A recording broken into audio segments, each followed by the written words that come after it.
Here's a barometer for how troubled the Trump presidency is. John Dean is back in the spotlight. Dean was Richard Nixon's White House counsel and a central character during the Watergate years. He was awaiting a television appearance when I ran into him last month in the green room of CNN's Los Angeles bureau.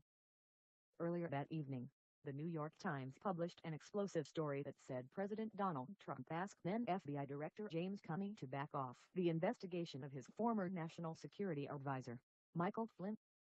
It was the latest, and perhaps strongest, sign that Trump was exposing himself to a potential obstruction of justice charge. Dean, who famously told Nixon that the cover-up was a cancer on the presidency, marveled at how, almost 43 years after the House Judiciary Committee voted to impeach Nixon for obstruction of justice, there's sudden debate over whether lawmakers should charge Trump with the same crime. That won't happen anytime soon, and Trump has categorically denied that he attempted to impede Comey's investigation. But Dean noted that Nixon also strenuously denied any knowledge of a cover-up until I told him on March 21 of 1973. The tapes Nixon kept of his conversations proved that was a falsehood.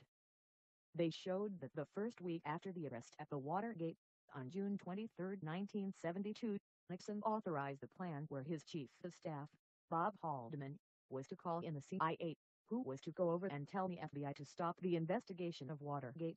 Dean told me that June 23 recording became the smoking gun tape.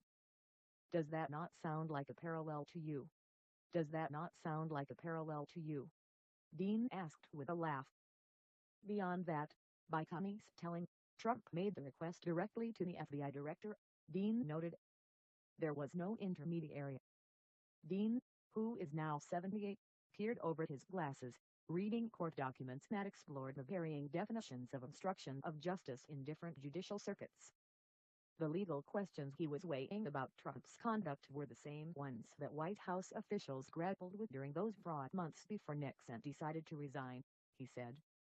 What would constitute an obstruction of justice charge during an impeachment proceeding versus a legal proceeding?